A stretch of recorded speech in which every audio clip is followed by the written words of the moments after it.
مسعود رضی اللہ تعالی عنہ روایت کرتے ہیں کہ قیامت والے دن سرکار دو عالم صلی اللہ علیہ وسلم نے فرمایا، قیامت والے دن لوگوں کے درمیان سب سے پہلے فیصلہ خون کا ہوگا۔ آپ صلی اللہ علیہ وسلم نے فرمایا، قیامت والے دن ابتدا جو حساب و کتاب کی ہوگی تو بندوں میں سب سے پہلے قتل کا حساب ہوگا۔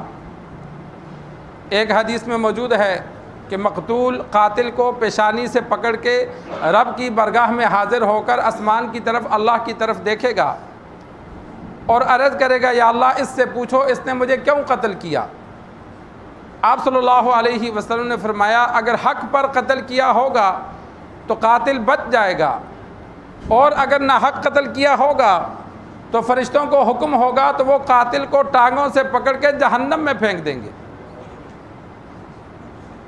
تو حقوق العباد قیامت والے دن 3 دفتر ہوں گے۔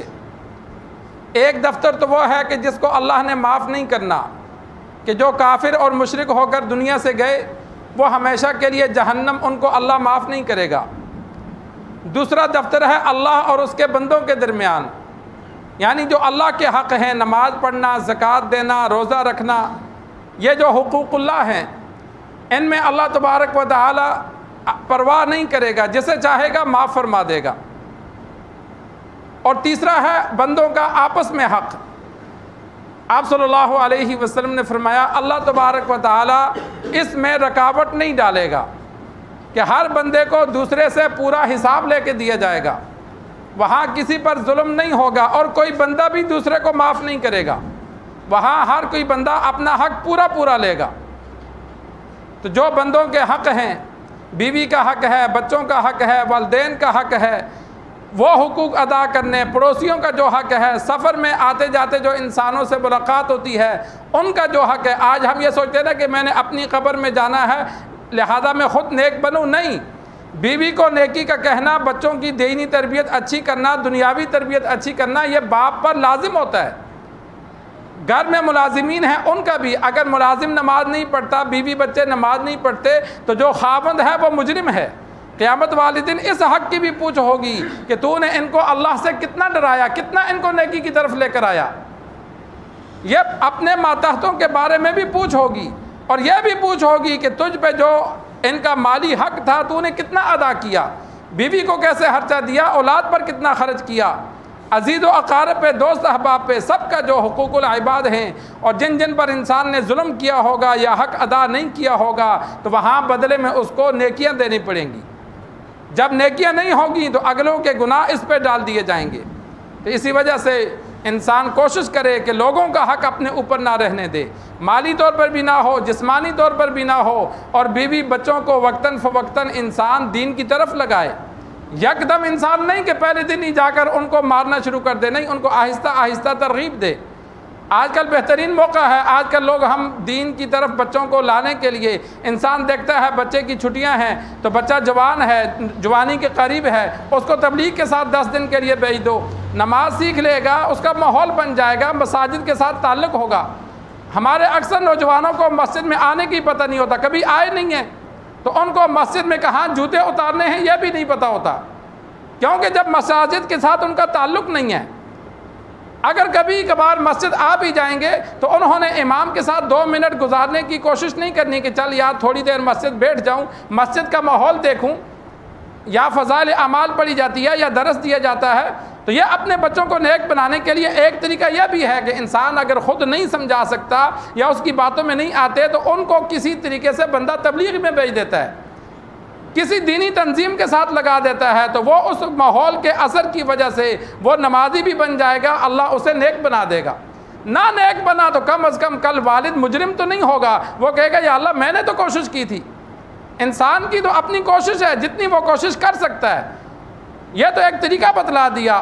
کئی لڑکے جب آوارہ ہو جاتے ہیں، غلط راستوں پہ لگتے ہیں، تو اگر ماں باپ سمجھدار ہوں تو ان کو کسی مذہبی تنظیم کے ساتھ لگا دیتے ہیں، کسی مدرسے میں بھیج دیتے ہیں، ماحول بدلنے سے وہ بچہ ٹھیک ہو جاتا ہے۔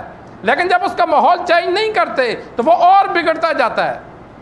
تو تو یہ حقوق ہے قیامت والے دن۔ سرکار دو عالم صلی اللہ علیہ وسلم نے فرمایا 3 دیوان ہوں گے، ایک دفتر جس نے شرک کیا معافی نہیں ملے گی، دوسرا دفتر اللہ کے حقوق، اللہ جسے چاہے گا سزا دے گا، جسے چاہے گا معاف کر دے گا، اور تیسرا بندوں کے آپس میں جو حقوق ہیں ان میں اللہ مداخلت نہیں کرے گا، اللہ نے بندوں کو اختیار دیا ہے، جس نے دوسروں کا حق کھایا ہوگا اسے دینا پڑے گا، جہنم میں جانے کے بعد بھی دینا پڑے گا۔ یہ نہیں کہ ایک بندہ جہنمی ہے تو لوگوں کے حق کھا گیا۔ حدیث میں موجود ہے جہنم والوں کو جب جہنم سے نکالا جائے گا تو پل صراط پر ان کو روک دیا جائے گا، وہاں ان سے دوسروں کے حقوق ادا کر کے پھر ان کو اللہ جنت میں جانے دے گا۔ جو جنتی ہیں اگر انہوں نے کسی کا حق کھایا ہوگا تو ان کو بھی جنت جانے سے روک دیا جائے گا، پہلے دوسروں کو نیکیاں دے کر حساب برابر کر کے پھر بھیجا جائے گا۔ تو یہ دنیا ہے، انسان کوشش کرے کہ لوگوں کا حق ادا کرنے میں کمی نہ چھوڑے، اپنی جانب سے جتنا ہو سکتا ہے۔ اللہ کے حقوق میں کمی رہ گئی تو امید ہے اللہ معاف کرے گا، بندہ نہیں معاف کرتا۔ قیامت والے دن ماں بیٹے کو معاف نہیں کرے گی۔ میں نے آج تک کوئی حدیث ایسی نہیں پڑھی جس میں کوئی بندہ کسی کو نیکی دے یا کوئی بندہ کسی کو معاف کر دے۔ ایک صرف واقعہ ہے کہ ایک بندے کے پاس ایک نیکی ہوگی وہ دوسرے کو دے دے گا، جس کے پاس ایک نیکی کم ہوگی وہ تو ہم نے حدیث پڑھی کہ وہ ایک بندہ ایک نیکی تلاش کرتا پھرے گا کہ چلو مل جائے تو میں بچ جاؤں، جہنم کی آگ دیکھنی ہی نہ پڑے، کوئی بھی نیکی نہیں دے گا، تو ایک بندہ اسے ایسا مل جائے گا جس کے پاس نیکی نہیں ہوگی، ایک ہی ہوگی، تو وہ دل میں سوچے گا یار رہنا تو جہنم میں ہے تو چلو تھوڑی دیر اور صحیح یہ تو بچ جائے، وہ اسے نیکی دے دے گا۔ اللہ تو پہلے جانتا ہے، اللہ نے تو پہلے بتا بھی دیا۔ وہ دوڑتا ہوا خوشی سے آئے گا اللہ کے پاس، یا اللہ یہ دیکھو نیکی مل گئی۔ اللہ فرمائے گا کس نے دی، جا اسے لے کے آ۔ وہ اسے لے کے آئے گا تو وہ اللہ سے عرض کرے گا یا اللہ جہنم میں تو جلنا ہی ہے، تھوڑا سا اور صحیح دوسرے پہ ترس کھایا۔ اللہ فرمائیں گے تو نے ترس کھایا، مجھ سے بڑا رحم کرنے والا کون ہے، جا تجھے بھی معاف کر دیا۔